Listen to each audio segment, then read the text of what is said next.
نعم. المعصومين لدى الشيعة صلوا خلف أناس ليس معصومين كعمر لم وبكر يثبت وعثمان. نعم. طيب جيد.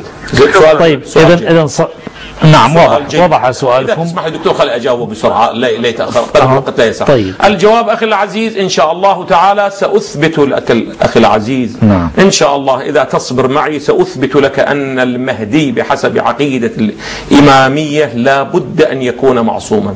أما أنك قلت بأن عيسى هو من شريعة أخرى، لا، الآن عندما صلى خلف المهدي ففي شريعتنا صلى خلف المهدي مو في زمانه. أحسن. وفي هذا الزمان لا بد أن يكون، إلا أن تقبلوا بنظرية بعض المعتزلة الذين قالوا بإمامة المفضول للفاضل، وهذا ما لا نقبله لا عقلا ولا نقلا. هذه اثنين. وأما ما ذكرته ثانيا وهو شنو كان؟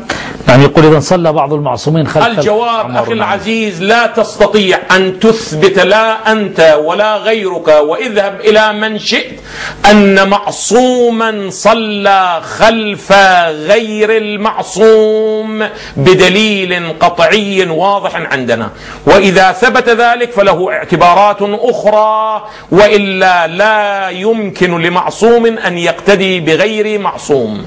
أحسنتم كثيرا.